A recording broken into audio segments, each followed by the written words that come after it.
Mon frère, ma soeur, osa la mobutiste, osa la gangster, osa la criminel. Soki litolu na yo bakongi yango na Congo, boka na yo ze Congo. Nakokaki pe na fanda libanda lokwa bomoni ngawa boy na kondi te. Na ze mendiant te. Nakokaki na loba na fandi libanda oye koleka na bango kuna makambo na bango. Soki na lobi boye nakanisi meme bana na ngai bakoki kotala lisusu foto ya tata na bango na elongo.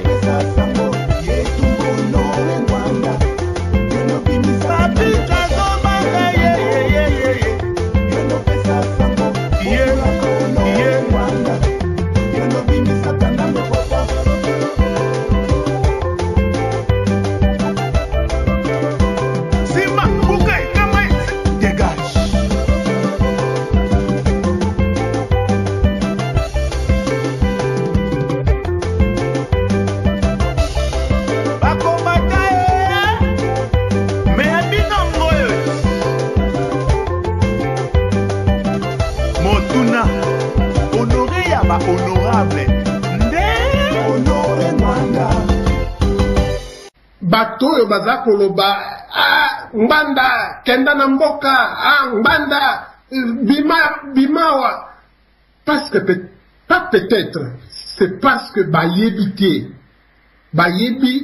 ba notion wanate bayebi résistance te ye akoki kokende te akoki kokende na Kinshasa te akende na Kinshasa kokenda komitika et alobaki quelque part que il faut qu'on ait la différence entre la témérité et le courage. Wana ezali yoza komona liwa na miso. Mais olobi na keika kamponga na okufa te. Mais okokufa. Bayebi si yo aside yango batina kopo. Soko meli oyebi ke kokufa, mais olobi o mela okufi. Bible za kobenga yo komi insensé. Donc papa Libita moto ya koloba boye soka lobi oyoki oseki po ayebite. Merci Vandeko Bana Congo, ba vrai résistant na banzi bo landa penza ndeni ya jove azo paso ampoke penza azo expliquer biso azo lobela biso azo laksa biso na bonene pe na bozindo. Comportement ya résistant, comment résistant peut fonctionner. Soko yoki mutazo ba ngwanda kena na mboka ngwanda aza combattant. Soko yoki me motobusa zo banaza résistant na utaki ko postuler na kati na Kinshasa. Auti na députation. Auti ko postuler a raté pas citer mon zongi abi non biso za ba résistant to ko bango zo mboka te. Mais c'est grave ça.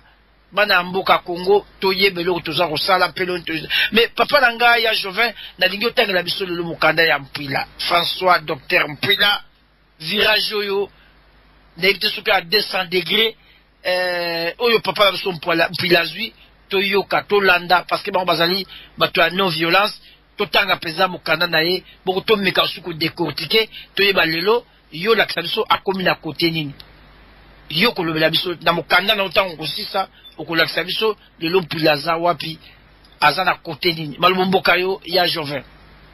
Merci mingi papa Libita Libongo. Na moni mokanda ya Dr François Tipamba Mpwila oya komaki akanisi bato bakoloba pete ke ba inventer mokanda oyo. Ikomami le 20 mars 2013. Donc na kati ya mokanda wana alobi boyi. Il a presque 2 pages na kotanga ngo pour que moto se doit comprendre. Titre nango: la non-violence au Congo Kinshasa devient l'irresponsabilité, une capitulation et un suicide. Oya komi yango boye Mpwila, la non-violence politique ezali ya IDPS depuis que Etienne Tshisekedi azwaki direction na yango.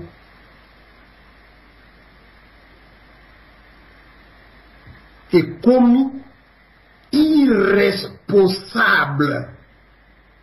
Bato bazali kosala politique wana bakomi ba irresponsable, ba capituler, c'est-à-dire bakitisi maboko liboso na mopaya na monguna basagenie liboso na ye pe komi suicide bakomi motakomi komi bomaye moko par cette attitude là ya non violence.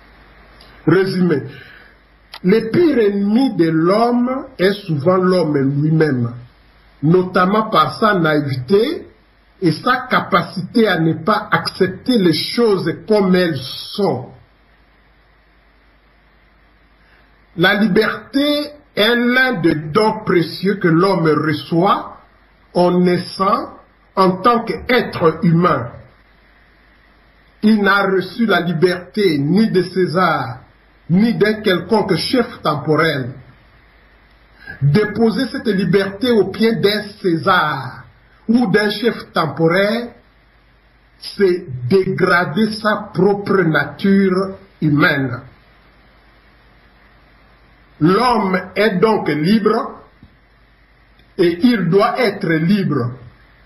Mais depuis l'arrivée des Portugais au Congo en 1482, les Congolais sont soumis aux différents systèmes d'oppression. L'esclavage, colonisation, génocide, pillage des richesses naturelles, etc. Fermez la parenthèse, à des violences, des cruautés, des atrocités, des violences sexuelles, des horreurs, des massacres des civils et des assassinats politiques dont l'ampleur et la durée n'ont jamais été atteintes nulle part ailleurs dans le monde. Devant cette tragédie qui frappe les Congolais et leur pays, les Congolais ont fini dans leur combat pour la libération par se doter des fondements d'un état de droit réellement indépendant, souverain, démocratique, moderne et prospère, entre parenthèses, résolution de la Conférence nationale souveraine, CNS, le 7 août 1991. Donc 17 août 1991 au 6 décembre 1992. Et la vérité des urnes à l'issue de l'élection présidentielle du 28 novembre 2011. Entre parenthèses, élection de son Excellence Etienne Tshisekedi. L'application de ces deux acquis du combat national est bloquée. Naozongela, l'application de ces deux acquis du combat national est bloquée. Les Congolais et le Congo sont embarqués dans un train qui file à une vitesse folle et dont le gouvernail est dans le main d'un jeune homme rwandais, Narozongela. Les Congolais et le Congo sont embarqués dans un train qui file à une vitesse folle et dont le gouvernail est dans le main d'un jeune homme rwandais, virgule, tyran et sadique vers l'apocalypse finale. La tragédie est sortie aujourd'hui de toutes les situations et de tous les cas dans lesquels la non-violence peut avoir encore un sens et peut être efficace. Nelson Mandela en Afrique du Sud a été contraint d'abandonner la non-violence à cause de la durée du combat non-violent, des massacres de Shepherdville perpétrés le 21 mars 1960, de l'intensification de l'oppression et de la répression contre les Noirs sud-africains, ainsi que de l'obstination des Afrikaners à continuer à appliquer le régime de l'apartheid. Rappelons que Nelson Mandela était considéré par les Afrikaners et par leurs supposés étrangers comme un terroriste et un communiste dans le contexte de la guerre froide, où l'idéologie de l'apartheid s'affichait comme ligne de défense de l'Occident, dépendante de ses minéraux et métaux, entre parenthèses, or, platine, chrome, manganèse, uranium, antimoine, diamant, etc., et dont l'Afrique du Sud, gardienne de la route maritime du Cap, est l'un des principaux producteurs du monde libre. Nous sommes aujourd'hui convaincus que si les Congolais continuent à appliquer la non-violence, ils prennent l'option de prouver à eux-mêmes et au monde qu'ils sont libres en se suicidant. La phrase Oyo. Nous sommes aujourd'hui convaincus que si les Congolais continuaient à appliquer la non-violence, ils prennent l'option de prouver à eux-mêmes et au monde qu'ils sont libres en se suicidant. Si les Congolais prennent l'option de cesser d'être des esclaves apatrides en voie d'extermination totale, ils doivent opter pour la légitime défense, prendre tout indistinctement, individuellement et collectivement part à cette légitime défense, s'organiser en brigades militaires et paramilitaires et agir. Il faut rendre le pays ingouvernable, agir constamment, partout et en même temps, dans tous les pays, en posant toutes sortes d'actes de sabotage qui déstabilisent le pouvoir déchu, provoquent la paralysie et la destruction de tous les symboles du pouvoir déchu, ainsi que l'insécurité généralisée contre les hors-la-loi et contre leurs intérêts. Développement. La tragédie vécue par les Congolais et leur pays depuis la traite des esclaves jusqu'à ces jours constitue un cas extrême et unique dans toute l'histoire de l'humanité et a même de loin dépassé les cas de légitime défense. Tous les Congolais sont des esclaves apatrides vulnérables, sans aucun moyen de défense et de protection par l'État qui n'existe pas. Et ils sont placés dans une insécurité généralisée et sont des proies faciles jetées en pâture par le sort aux fauves féroces, violents, arrogants, insatiables, impénitents et sadiques. Les Congolais sont en voie d'extermination totale. Les Congolais sont en voie d'extermination totale. Le pays est géré par un pouvoir d'occupation qui est un pouvoir arbitraire, une tyrannie. Les instruments du pouvoir de l'occupation sont dans les mains des mercenaires étrangers qui occupent tous les postes clés stratégiques du pays. Ils sont protégés par des escadrons de la mort qui sont des mercenaires étrangers. Il n'y a ni paix, ni stabilité, ni sécurité, ni intégrité du territoire, ni intangibilité des frontières nationales, ni armée, ni police nationale. Le pays est un cas d'école en matière de la faillite d'État. Le pays est un cas d'école en matière de la faillite d'État. Il n'y a donc ni État de droit, ni État de droit démocratique. Aucune des 4 fonctions régaliennes de l'État, les grandes fonctions souveraines qui fondent l'existence même de l'État et qui ne font en principe l'objet d'aucune délégation, n'est réalisée, à savoir assurer la sécurité extérieure par la diplomatie et la défense du territoire, assurer la sécurité intérieure et le maintien de l'ordre public, avec notamment les forces de police, définir le droit et rendre la justice, et détenir la souveraineté économique et financière en émettant de la monnaie, notamment par les billets d'une banque centrale. Les richesses nationales sont pillées au profit des étrangers. Les richesses nationales sont pillées au profit des étrangers.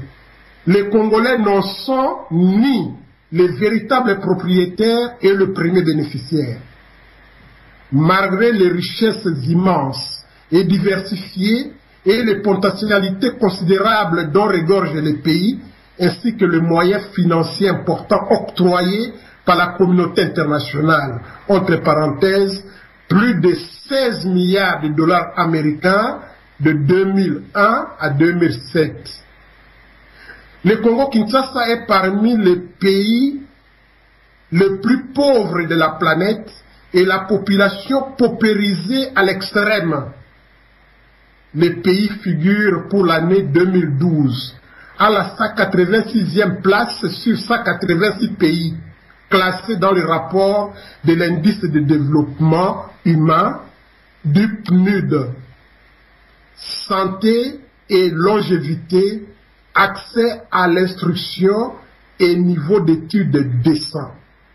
À suivre, fait le 20 mars 2013, Dr François Chimpamba Mpwila.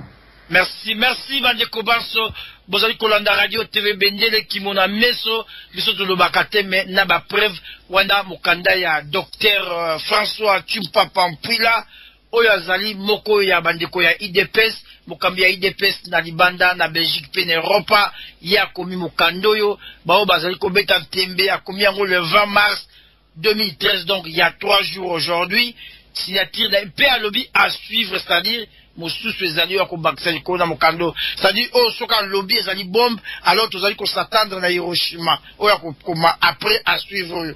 Yango banso balingi koyoka tokotana mokando yo bokota na kati na radio TV Bendele, bokomona yango kuna so bokoti bokokuta yango radio TV Bendele radio TV Bendele na .com na banzi motoda yango ilo poka pe na Facebook akokabola pourtant me sonora azolo ba makambo yo tozo beta tembe ya Joven yo mutotai mokanda na banzi ba signe to lecture mokando ezana ko bama liko na bongo na yo lelo ko lo ba biso nini papa yo Mpwila akomi na kote nini est-ce que zui discours ya moto na yambo ya pareko to azali kaka moto ya non violence alinga lo bana peuple congolais ni po yepe azali élite congolaise alinga lo bana biso siko nini yo mekana ko décortiquer lettre yo pe lecture ya lettre yo mekana ko décortiquer bon to kota biso nyonso bato fongola nzela bandiko bakota to solo makambo na biso Congo pourtant bazo ba bino boya na sima na ngwanda te me botala kuna likama lizali balobi te tokolanda ngwanda te me ngwanda azobenga bato te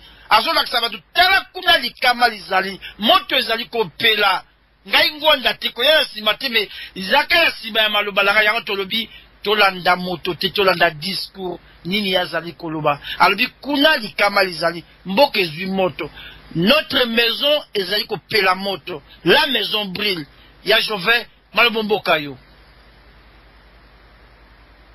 Merci mingi papa Libita Libongo. Nazali na esengope mawa na sima ya kutanga mukanda oyo ezali passe mais vérité ezali eloko oyo eza têtu ata bokokunda yango bokosala ndenge bino bokosala suka vérité bimaka. Nazali na esengo parce que soki biso ba Congolais tokondima kotala la vérité en face te tondimi kotikala na boumbu libela na libela. Na koloba en quelque sorte que mpwila la kisi na bandeko na ye ya IDPS bandeko na biso ba Congolais o baza na IDPS kenzelo oyo bango bakendaki ezali impasse, c'est-à-dire ezali na ndenge mosusu yo koyi kosala te okoyi kokenda ni à gauche ni à droite. Il faut kozonga kolanda nzela ya malamu. Mena kutanga mokanda oyo heureusement que ezali mpwilande akomi yango na tina na politique na bango ya IDPS akomi yango na tina na baoyo bazali komona vérité kasi baboyi kondima.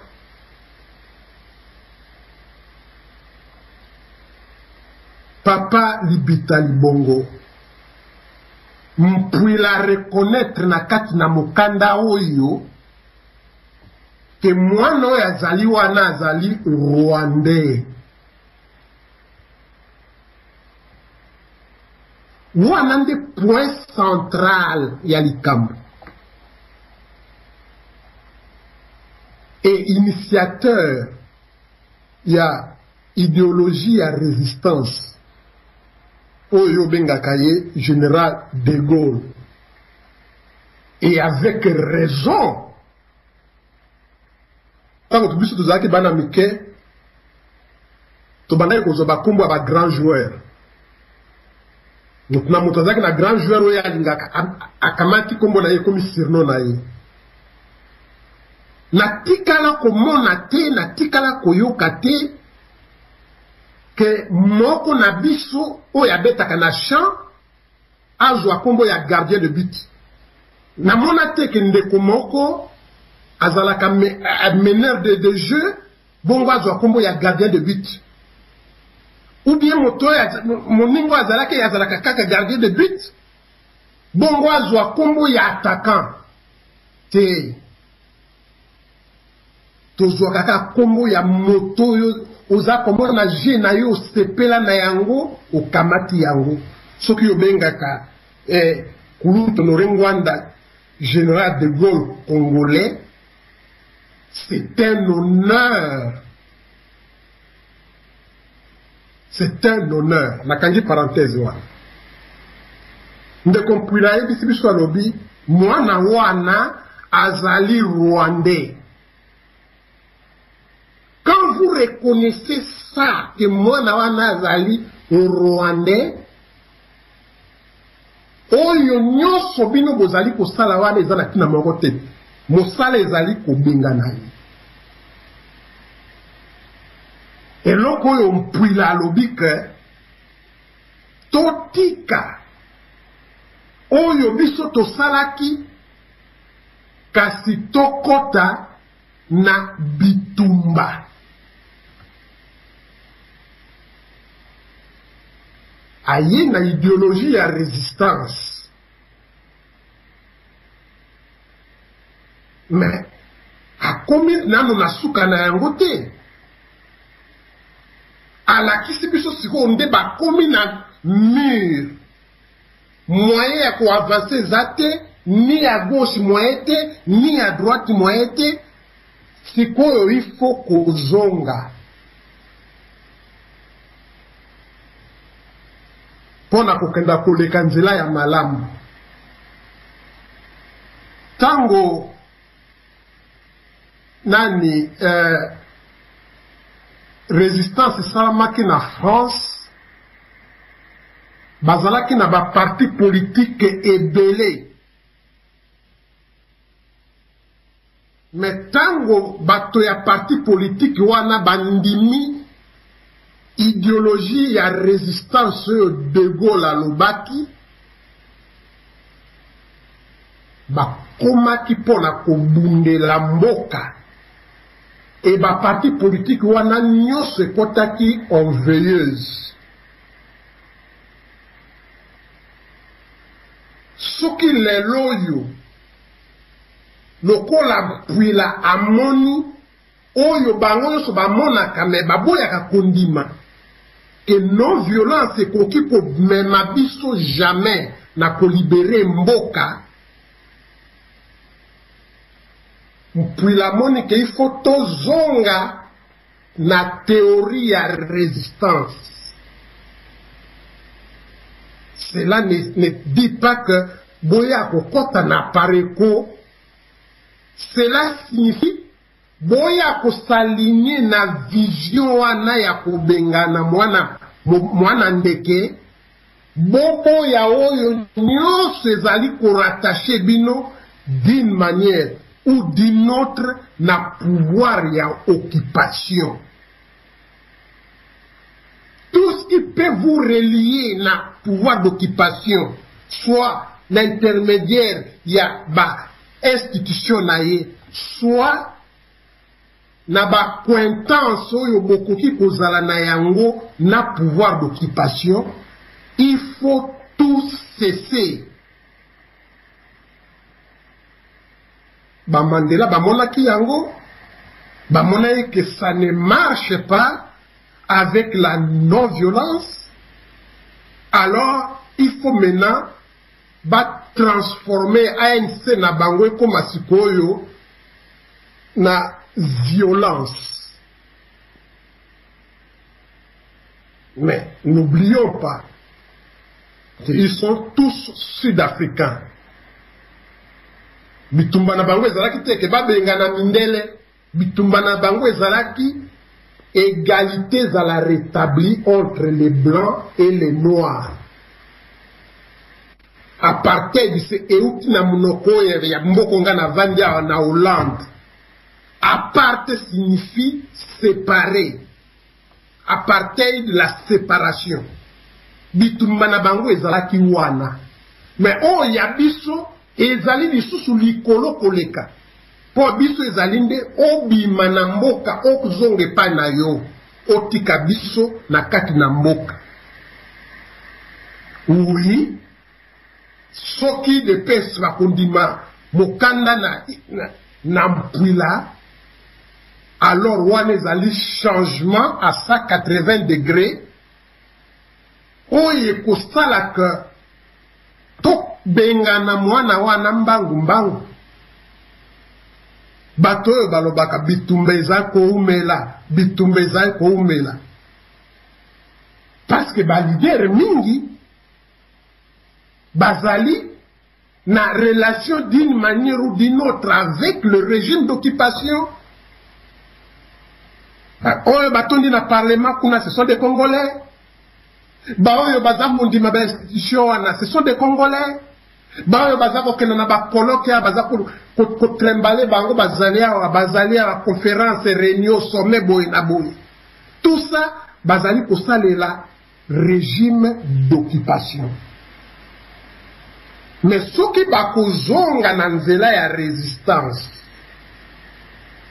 que toye na résistance po tobengana mopaya soki akei tokozonga na baparti na biso tokenda kowelela pouvoir wana nde bakoti totalement complètement na kati ya résistance et puis ndenge esalamaki mpe partout Europe etango ekomi libéré bao ya parti socialiste bazongi na baparti na bango baparti communiste bazongi bao bazalaki na droite bakoti bazongi na baparti na bango mboka ekomi libéré mpwila alakisi biso awa na lettre oyo ke kovanda na politiki wana ya non violence c'est une irresponsabilité.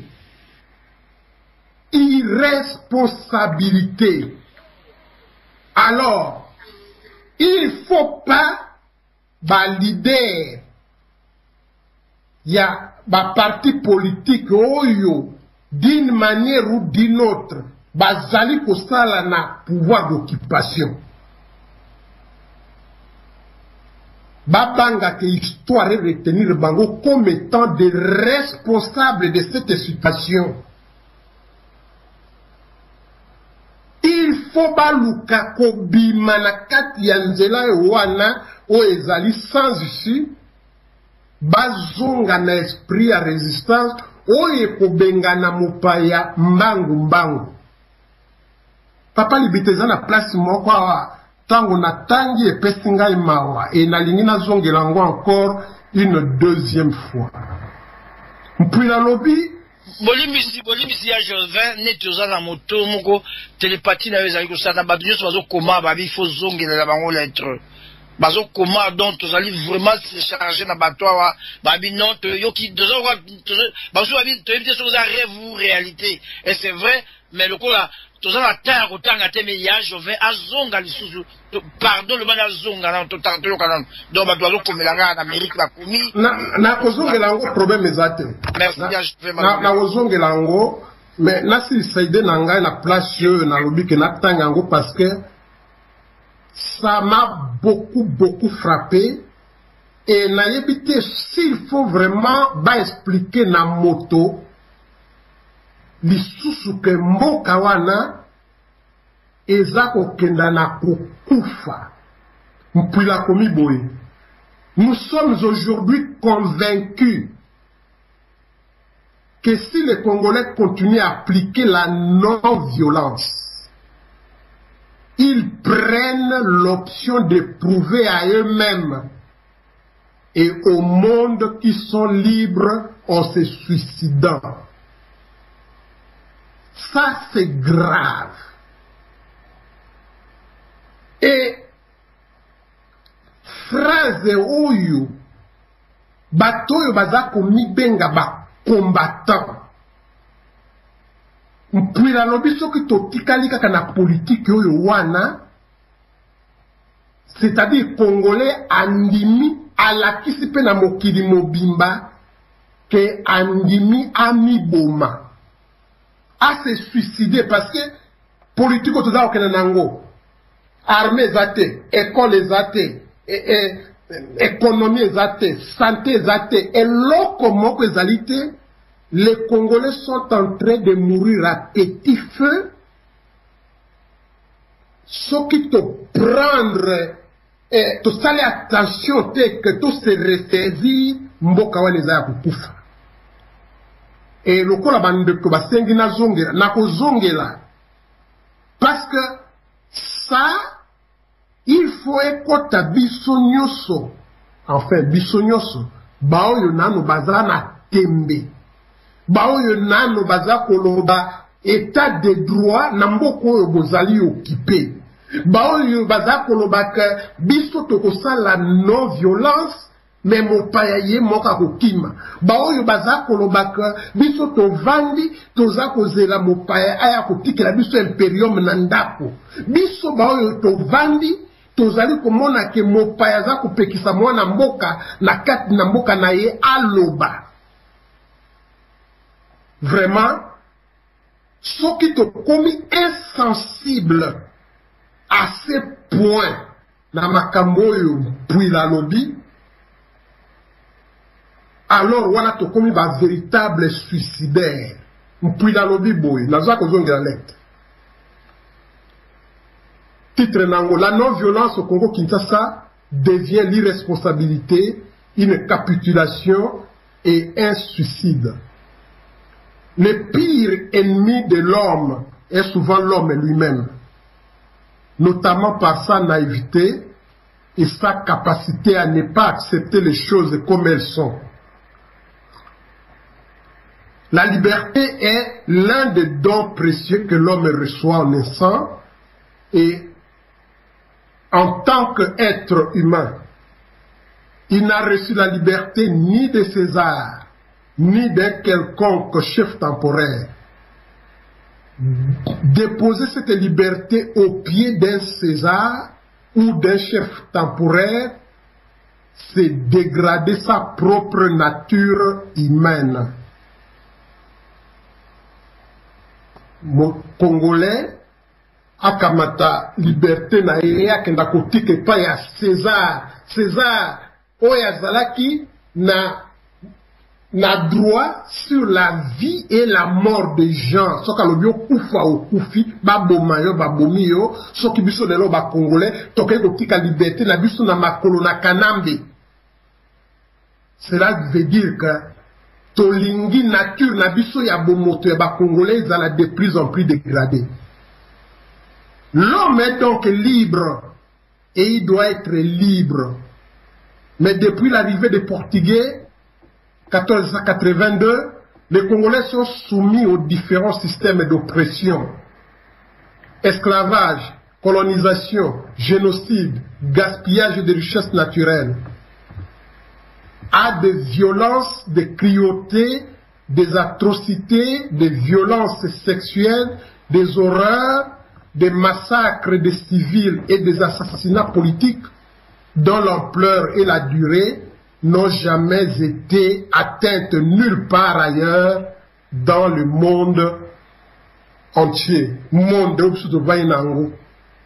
Ba makambo yompuila uti kotanga. Et pas une abistu eza top au sommet pour les kabamboka yosa mokili. Mais pour nayango, Congolais comme si azali ko s'accommoder na malade na bapasi.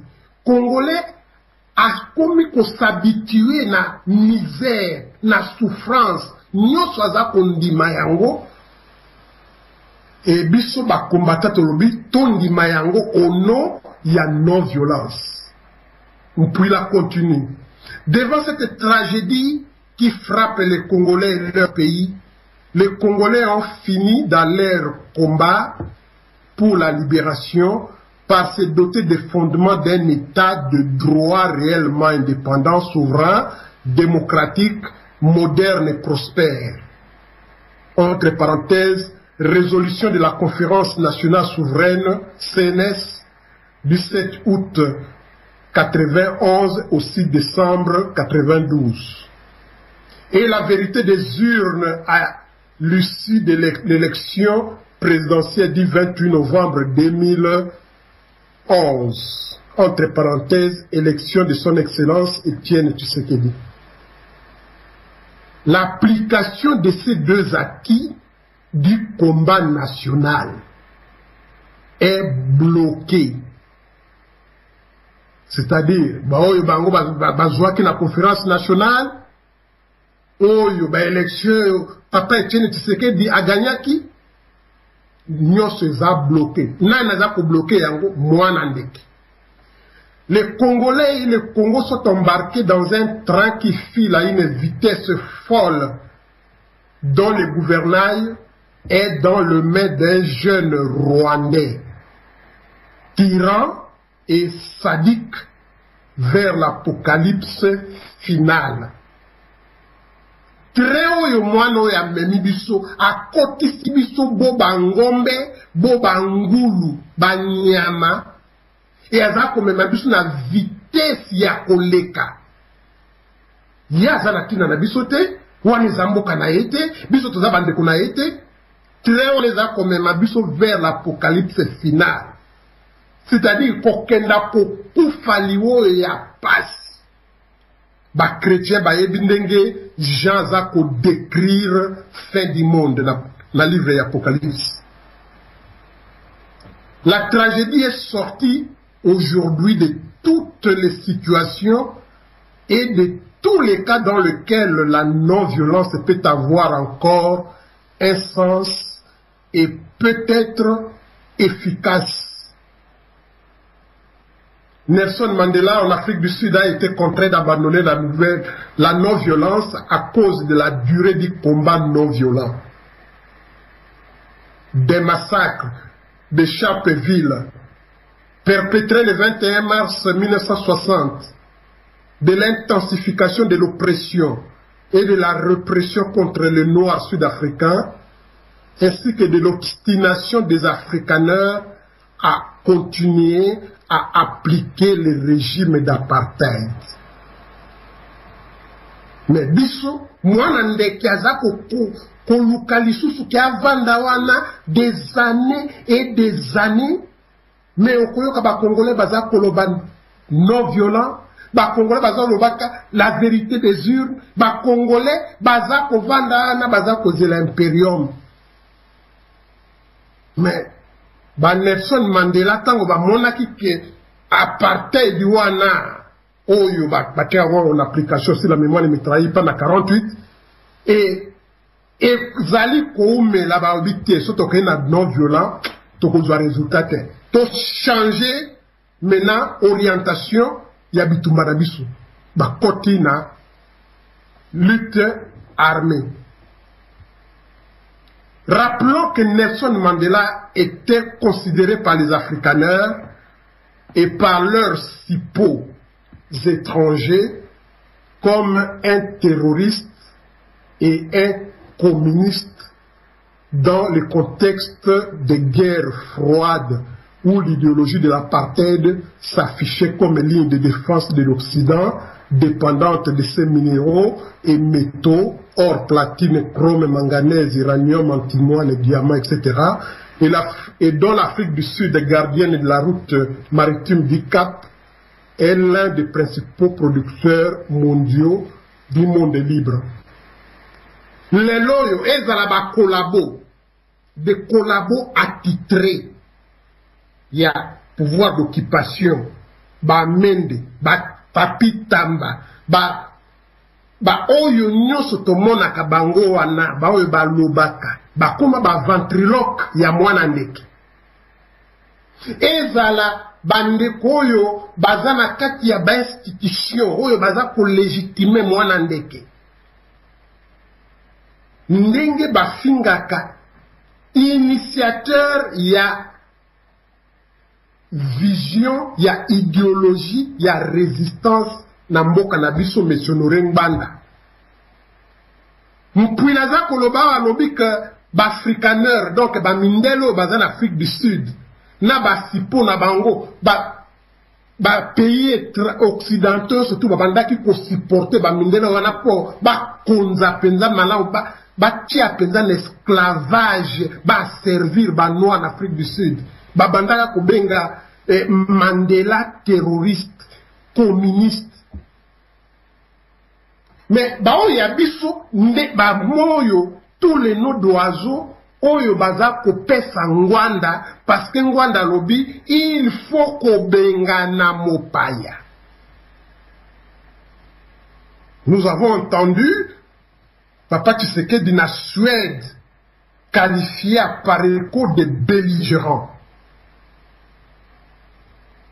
Ce qui apparaît comme belligérant, moi n'andeke alobi yango, c'est normal, parce que moi n'andeke yebi qui apparaît quoi zali ennemi naïe. Ce qui mende alobi yango, c'est normal, parce que Mende c'était des grands collabos. Mais ce qui Tshisekedi alobi yango, lokola ya lobaka yango, to constituer na kango wapi. To constituer na kango wapi. Voilà, oyo balobaka, la reconnaissance tacite ya pouvoir d'occupation. Moto avec au bout de sa pouvoir d'occupation, on les qualifie de belligérants. Passons. Nous sommes aujourd'hui convaincus.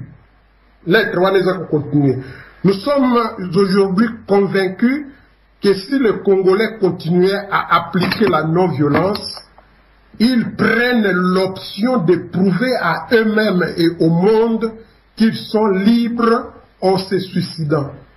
Si les Congolais prennent l'option de cesser d'être des esclaves apatrides en voie d'extermination totale, ils doivent opter pour la légitime défense. Prendre tous, indistinctement, individuellement et collectivement, part à cette légitime défense en s'organisant en brigades militaires et paramilitaires et agir. Ça, c'est ce qu'on appelle paraphraser Général de Gaulle. Tant que Général de Gaulle a ça qui discours n'a lobby, peuple français, il faut qu'on téléma. Bino sobo téléma bo bundisa monguna allemand. Voilà, M. Mpouila a, en fin de compte, compris que non-violence est comme Mabusso nulle part, la vérité des urnes est comme Mabusso nulle part, impérium est comme Mabusso nulle part. Il faut tobundisa mwana wana biso nyonso lui prendre tous indistinctement mwasi mobali mwana biso nyonso individuellement ou collectivement par tobengana mwana mopaya. Voilà comment la vérité éclate au grand jour. Et cette vérité éclabousse baoyo nyonso bazalaki kaka kofinga pour tout argument koloba makambo bango bayebite. Mais voilà, Mpouila maintenant a sali révélation yoke tokoki kokenda nulle part na oyo biso tozali kokanisa lokola idéologie ekoki komema biso tokoma na liberté ya mboka. Nzela mosusu ezali te bobele bitumba. Nazo continuer. Il faut rendre le pays ingouvernable. C'est-à-dire, moyen ya za kwa sababu siko tokota na bitumba pour na mwana wana altima mboka eza libéré. Il faut rendre le pays ingouvernable. Agir constamment, partout et en même temps dans tous les pays, en posant toutes sortes d'actes de sabotage qui déstabilisent le pouvoir déchu, provoquent la paralysie et la destruction de tous les symboles du pouvoir déchu, ainsi que l'insécurité généralisée contre les hors-la-loi et contre les intérêts. C'est bien beau, mais insurrection, parce que ça c'est de l'insurrection, sabotage, résistant, bazalaki ko sala yango, bazalaki ko saboter yango, bazalaki ko symbole ya pouvoir wana, bazalaki ko saboter yango. Mais ce qu'on dit, il faut une stratégie pour qu'elle soit efficace. Parce que moi, Nawana n'hésitera pas à sacrifier par milliers de Congolais pour que soit à Côte Sabango Somo, soit à Silisa Makambo Mbalamoko, faire l'exemple de Gebaloba. Idéologie à résistance et ça n'a pas manière na yango. On va organiser, mais quand Bisso se bandit d'abord par le discours de la résistance, quand tous les autres partis politiques Zanamboka, IDPS en tête, commencent maintenant à pointer du doigt Yozali Mopaya, Yozali étranger. Vous ne pouvez pas nous diriger, vous ne pouvez pas gouverner ces pays.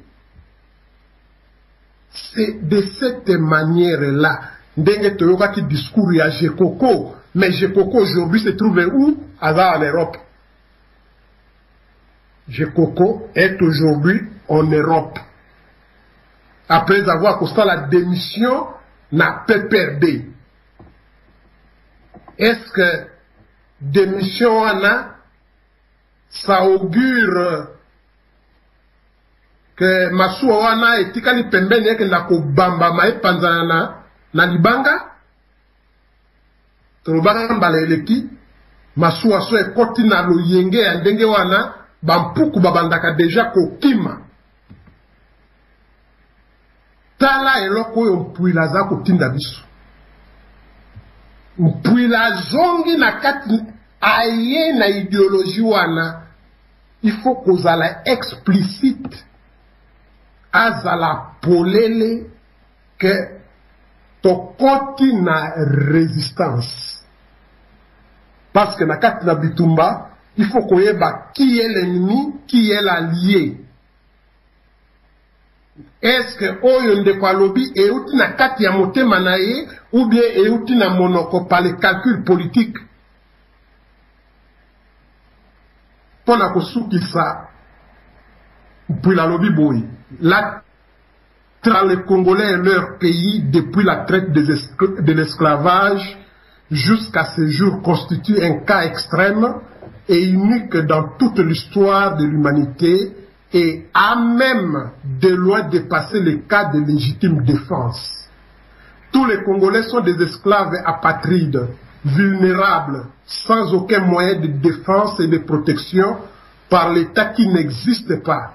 Et ils sont placés dans une insécurité généralisée et sont des proies faciles, jetés en pâture par le sort aux fauves féroces, violents, arrogants, insatiables, impénitents et sadiques. Les Congolais sont en voie d'extermination totale. Puis la reconnaît que situation biso tozana ngoyo mwana ndeke akomisi biso lelo oyo. Tokomi ba proie facile ya bamboka oyo nyoso wana oyo aza kobenga bango ba fauve féroce. Oyo lokoso na bango ezali kosala ke baza koboma biso, baza koyiba biloko na biso, babebisi basi na biso pour que babota lisusu te mboka wana ezala ya kokufa. Puis là, les reconnaît maintenant. Alors que M. Honoré Ngwanda a lobby Makambo Oyo depuis des années. A lobby Yango a commis na katina babuku. Oyo nyoson puis est en train de répéter ici. Mieux vaut tard que jamais. Que ba combattant ba bimana esprit yo wana que toke ko ganga la vérité des urnes, état de droit. Moto ya botoli bino mboka ko tila bino état de droit. Moto ya botoli bino mboka ko ndima ke bino nde ko gagner na élection apesa bino pouvoir. Bongo ya ko lia ndenge nini, ya ko yiba ndenge nini. Bongo ba collabo yo wana oyo bazali lokola microbe po apika ifo akota na nzoto ya moto azali sain afi baye ba vitamine après bakufa bango mibale. Donc voilà, Mpwila a déclaré yango tout haut. Le pays est géré par un pouvoir d'occupation qui est un pouvoir arbitraire, une tyrannie. Les instruments du pouvoir de l'État sont dans les mains de mercenaires étrangers qui occupent tous les postes clés et stratégiques du pays. Ils sont protégés par des escadrons de la mort qui sont les mercenaires étrangers. Il n'y a ni paix, ni stabilité, ni sécurité, ni intégrité du territoire, ni intangibilité des frontières nationales. Frontière na biso ekoma nango polele kota bima.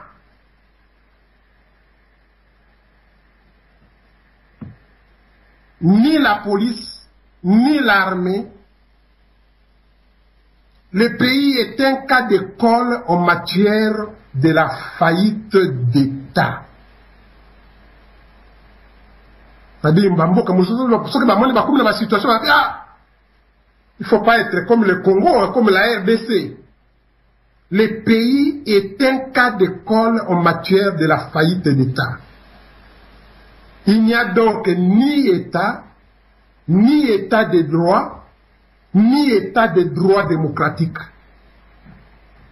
Aucune des 4 fonctions régaliennes de l'État, les grandes fonctions souveraines qui fondent l'existence même de l'État et qui ne font en principe l'objet d'aucune délégation, n'est réalisée, à savoir assurer la sécurité extérieure par la diplomatie et la défense du territoire, assurer la sécurité intérieure et le maintien de l'ordre public avec notamment des forces de police, définir le droit et rendre la justice et détenir la souveraineté économique et financière en émettant de la monnaie, notamment par les billets d'une banque centrale. Les richesses nationales sont pillées au profit des étrangers. Les Congolais n'en sont ni les véritables propriétaires et le premier bénéficiaire. Malgré les richesses immenses et diversifiées et les potentialités considérables dont regorge le pays, ainsi que les moyens financiers importants octroyés par la communauté internationale. Entre parenthèses, plus de 16 milliards de dollars américains de 2001 à 2007. Le Congo-Kinshasa est parmi les pays les plus pauvres de la planète et la population paupérisée à l'extrême. Le pays figure pour l'année 2012 à la 186e place, 686 pays, classés dans le rapport de l'indice de développement humain du PNUD. Papa Libita, tala suka ya mukanda yango wana, oyo nyoso mpui la lobi, ezali vrai, mais a remarqué yango suka oyo, donc, bandeko oyo, bazali kovanda kaka na kati ya idéologie wana, mpui la sengi na bango ba comprendre lettre na yo. Merci à Joven na banzibana ya Congo esika banso bozali na Afrika na Asie na Amerika kuna na Canada kuna bino banso esika bozali ndeko nanga mwana mboka mwana oni britannique ozali koyoka ndenge nini ndeko na biso mpwila komi mokanda ndenge nini penza à s'adresser na éviter soki na bato na ba combattant IDPS to na peuple congolais to na ba résistant yango na lokolingana ya Joven mela mwa mai moke bandeko bokoto na moni mwana mayumbu asa koti mendeko tula biso pe loyembo moko bongo biso to mela mai to zonga lokola mwana mayumbu akoti to mekana ko partager ensemble mwana mayumbu na ya Joven nanga na les Mbemba mais nzele za déjà polele moto na yambo otia so nzembo to mela mai.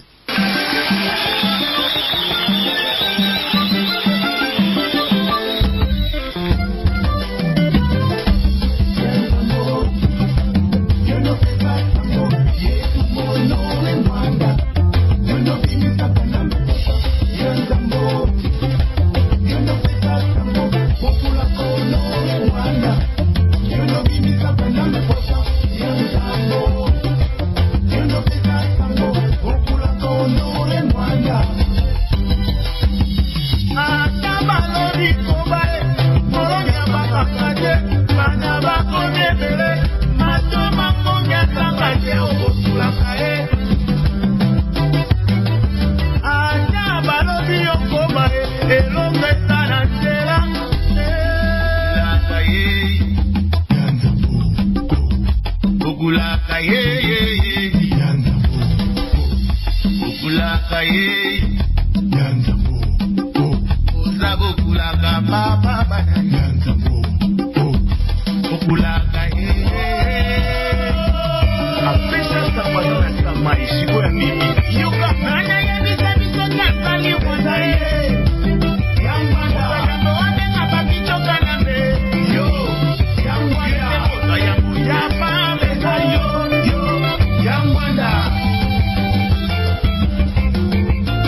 merci kinamvui di kosala nzembo kitoko peza na bazi mokoto kuma na mboka yo kozanga te tokobeta nzembo yo moto alakisaki biso bato babomeli biso mboka mwana oyo azali kopusa motuka ya ndakala kuna na Kigoma pe na Arusha pe na Dar es Salaam moto babengaka ye na kombo ya Arido ya lingaki mingi kombo ya Arido kombo na ye peza yango wana soki babengi ye Arido ndenge ni toujours babenge politi il faut toujours benga Arias Arido donc dès que tu le baka alias ya Jovin mais ye mona albi Arias Arido ali kombo etikali Arias Arido ezali bongo tant nazo bali solo esika azali azoyoka abili bito e bakambo ezolo bakuna mokoto kuta na ngane mutu aza koluka yo po mokona kokanga yo mazange na kosoa mino na mokongo merci bande koboyoki mokando ezali ya mpwila Docteur Mpwila, n'a évité ce qui s'est passé na tête ya Mpwila, ya Jova Utikoloba, mais na kodingana pesa na mayumu, yé pas l'andaki biso,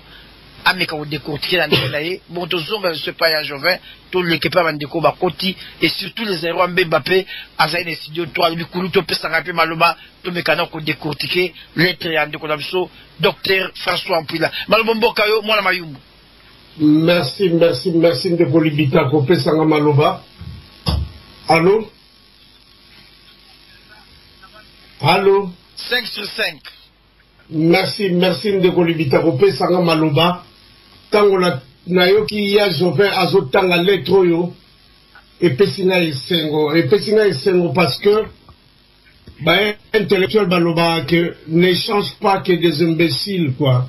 Donc ndeko na biso Mpwila tango biso tozako loba Mpwila za n'importe qui te na IDPS Mpwila toyebi aza moto monene Mpwila azali intellectuel toyebi ke Mpwila azali conseiller personnel ya parti monene o babengi IDPS yango na tango toako loba ke Mpwila oyo kaka toyebi na monene na ye pe na ba responsabilité na ye pe na niveau na ye soki ba changer te alors ba komi totalement irresponsable ndenge Mpwila za kokoma na lettre na ye titre na ya lettre na ye ezali la non-violence au Congo Kinshasa devient l'irresponsabilité, une capitulation et un suicide.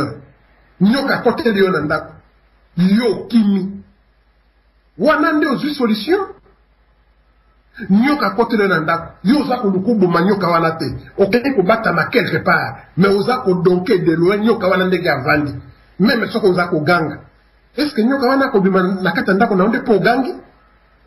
Voilà ce que Mpwila dit. Et ça, c'est ce qu'on aurait, Rwanda répète tout le temps. Que cela fasse cette tache d'huile, na mboka kuna, ba parti ou ananyo ce soi-disant d'opposition, c'est-à-dire qui légitime pouvoir ya mwanandek, ou ezali ko sala que pouvoir est perduré, ba adopter même le langage, mwanandeke akoboma bango nyonso tout est impossible. C'est de cette manière et seulement de cette manière là que ba force nyonso kozala conjuguer extérieur et intérieur et puis mwana wana akolo. Voilà papa libita moi mukendenge na ko résumer oyo bandeko na biso balobi tozali na kati ya bitumba toyebi plan na biso epai tozala kokende tokomona nani oyo akoki koya epai na biso ye akoya epai na biso te po aya kotiela biso poison te aya kotiela biso bagaz oyo ekolalisa biso pongi te tokotala ye tokoeprouve ye po tomona réellement que azali deux pieds na kati ya résistance. Voilà papa libitanazo chamar merci. Merci mingi peza ya Jovin Kobeta sete mingi balandi o peza bazali kokuma mikanda bazali kotinda ba texto pa nanga mais tokoba se kokoba na bazi bandi koboyoki position ya Jovin ndenge to be kosala peza analyse likolo ya maloba ya Mpwila to mokanda na yo ya komi makambo ya komi ese komama tozali kaka kozala na bokebi na bango est-ce que makambo ya komi bimi droit au cœur to ebimi na likaka na kati na monoko na ye kasi bimi na motema na été parce que tokeba tokute ko situation yo mikomileki ba résistant bato tellement qui a wapona koloba mboka za occupation mais tant ba combattant bayaki tant ba yenda makambo élection to sangani to komi diboke ba récupérer nyoso biso salaki est-ce que moment yango te mpila ye lisusu na discours na biso ayango atandi liboso lobi po bazwa biso sous na mouvement ndenge to lobaka ndeko moka na téléphone kezo mona atenda marquoi na pesio maloba pona zongi na mayumbu moto ndeke pas za rwambeba malombo ka ndeko na téléphone no mingi pena ya Joven na banzi bandeko bolandi biso na 4 na 3 fois W radio TV bendele boyoki moboko na likambo yo papa la biso mpila bwake biso ba bitole kasetikali mai po ekita biloko pamba te monsieur mpila lobi suite aller à suivre Zali al toujours à suivre mais bandeko sans plus tarder boyebi dans la 4 oyo mokonzi ya pareko amema kabiso tango nyonso oyo ngana lobaka tango nyonso tolanda moto teme tolanda discours to malobala ye olobaki na biso totala kuna likama lizali na koti na site ya pareko na moni bakubwaki flash lancement d'une campagne de recrutement massif des Rwandais pour intégrer l'armée et la police nationale congolaise. Bana Congo to fungola matoi mpeto yoka bandeko bazali kolanda na Afrika na Kinshasa na Congo esika bozali likama lizali motoyo ipodi kanambe azali likama na katamboka na biso pambate yena Kagame batobi baloyo bayokani te basala recrutement moko rapide ya bandeko na bango bakotsa bango na kat na FARDC. Kabila et Kagame sont résolument décidés à passer à une vitesse supérieure pour parachever les dispositifs sécuritaires préalables à la conclusion de la phase finale de l'occupation. Il s'agit d'assurer le contrôle total de l'armée et de la police de la RDC par le Rwanda, dont l'originaire devront très prochainement à constituer la majorité tant au niveau des hommes, des troupes, qu'à celui des officiers et commandants des unités combattantes. Tenez, au moment où les hommes politiques congolais se bousculent pour se créer une place dans la liste des participants au dialogue, aux négociations pour avoir accès à la mangeoire nationale, Kabila Hippolyte Kanambe, Kabila entre guillemets, lui a procédé à la désignation de ses frères rwandais pour démarrer une vaste campagne de recrutement des jeunes rwandais qui sont envoyés immédiatement dans des centres de formation au pays et à l'étranger en vue de l'intégrer, le FARDC et la police nationale. Ainsi, le général Maliki G4 au sein de l'état-major de FARDC est originaire du Rwanda et chargé du recrutement de jeunes Rwandais qui sont déjà massivement infiltrés dans le Kivu ces derniers mois. Ces recrues sont envoyés pour leur formation dans le centre de Kamina et de Kirongozi qui viennent d'être aménagés à cette fin. Pour la police, c'est le commissaire général Charles Bisengimana d'origine rwandaise qui est chargé du recrutement. Déjà plusieurs centaines de jeunes recrues rwandaises ont regagné le centre de formation en Ouganda après avoir été rassemblés à Kisangani pour bien donner l'impression qu'il s'agit de jeunes Congolais. L'objectif de cette opération vise à renverser définitivement l'équilibre au sein de l'armée et de la police congolaise en faveur des Rwandais, tant au niveau des troupes que du commandement. Ainsi, les instruments de la domination et de la répression rwandaise auront été mis sur pied pour assurer la balkanisation. Quel est le Congolais qui caresse encore l'utopie d'affiter leurs armées pour une prochaine campagne électorale pour libérer la RDC, sorte de leurs rêves et ouvre les yeux avant qu'il ne soit trop tard? Quels sont quelques officiers congolais qui s'accrochent encore à quelques miettes de pain que Kanambe fait tomber de sa table? Sache que cette faveur est désormais de très courte durée demain.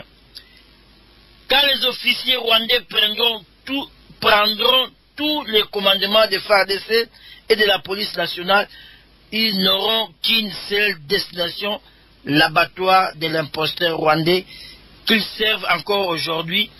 C'est maintenant que vous avez encore la faculté de prendre votre destinée et celle du peuple congolais entre vos mains, entre nos mains.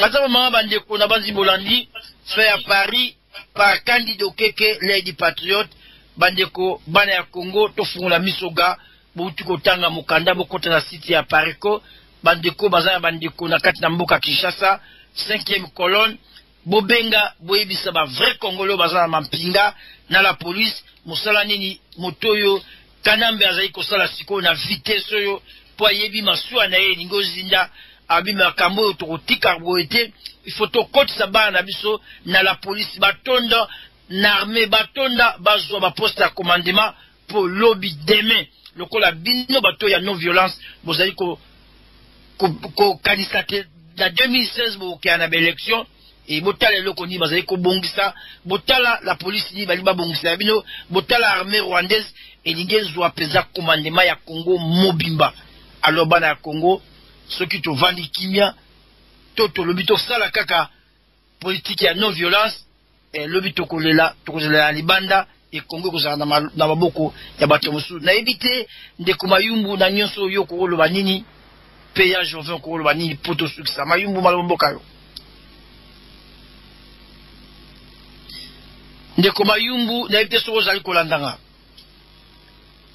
na moyo kwa mayumbu azana biso sute ya Joven ko loba nini loba suka pona lettre na utiko tanga o mukanda oyo ba utiko bwaka na cité ya Pareko. Merci mingi papa Libita ngai pe naza komona ngo awa c'est bilembo eza kolakisa ke bandeko na biso ba congolais babima na double discours bakota résolument na kati ya résistance kokenda ko recruter ba policiers ba rwandais alors que biso ba congolais tozali ebele koleka ba rwandais et ezali mboka nde ya biso. Voilà ce qui ba leader ya parti politique bazali nano ko comprendre que mboka wana eza ko kende babima na ba discours ya kolalisa bato pongi babima na ba discours ya koluka kaka ko vimbisa mabumu na bango bakota na kati ya resistance to benga na mwana wana noki to koma na 2016 te mais bakolobela bango sika na munoko nini boto la biso force publique nyonso eza la armée eza la police mais tokomi baumbu mpo na libela yango wana lokola mpwila asali autocritique oyo tozali kodizela deuxième partie na yango et servir d'exemple na ba responsable politique nyonso tolongwa na rêve soki tokobima na kati na rêve te tokokufa bobele na kati na boumbu. Papa Libita nazali penza na eloko mosusu ya kobakisa te po oyo ezali kaka ba ndakiso ezali kolakisa ke mboka wana ezali lisusu ya biso te. Pona nini bakenda kokamata ba rwandais et na Congo mobimba toyebi pe baza ba rwandais bakokenda batinda bango na centre Kamina et kuna na Kamina bakotia commissaire de district wana oya koza congolais batia ye akenda kobatela bapaya apesa bango ba condition yoso ba former bango malamu pour que baya koboma biso na sima lisusu malamu. Est-ce qu'il faut basalela biso ba destin biso ba congolais? Il faut baya kolakisa biso que soki bino bokokota na résistance ezali te ke boye kosalela ngwanda mais boye nde kosalela mboka na bino. Soki motema mabe komi na niveau wana c'est parce que ngwanda zali initiateur ya résistance. Soki lelo na lobi ke na koti na logique ya résistance yango nde nazali kosalela ngwanda. Est-ce que toza penza mayele est-ce que tokomi banyamate tondi mamboka na biso kende parce que soko yeko sala ko défendre mboka ndio komi na sima ya ngwanda. Il faut faire réfléchir biso ba Congolais quand même. Il faut faire réfléchir biso. Nous ne sommes pas différents na bato ya bamboka mosusu. Nous ne sommes pas les prix débiles ya mokili mobimba.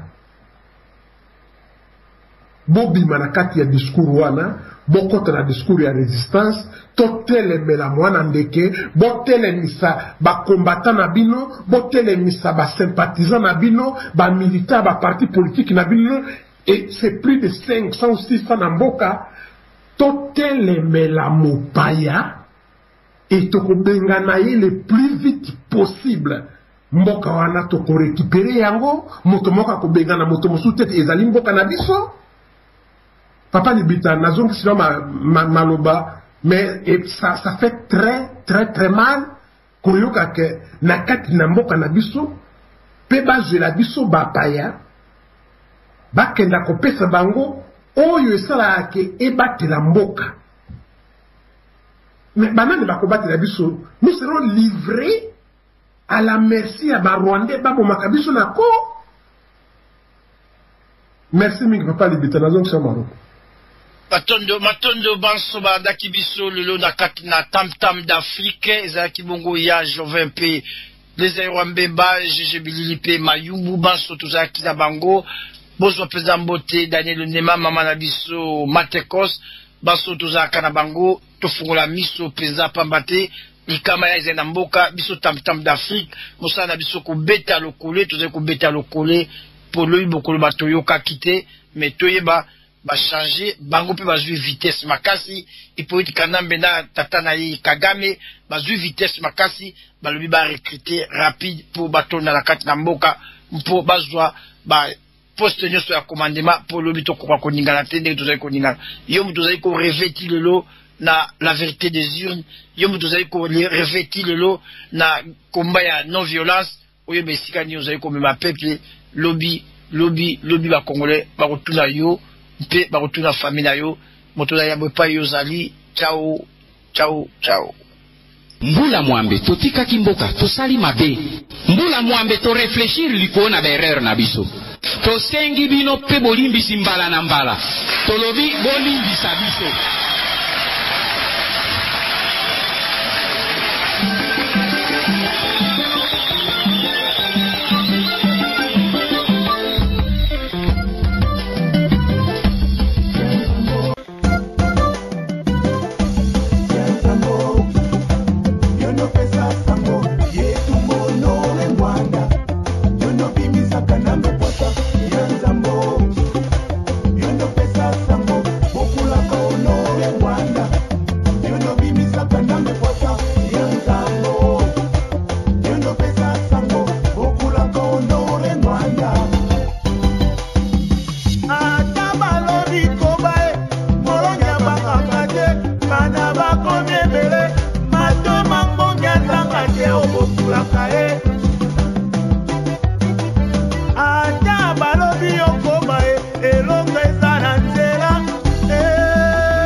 Mon frère, ma soeur, ozala mobukiste, ozala gangster, ozala criminel, soki litolu na yo bakondi yango na Congo, boka na yo eze Congo.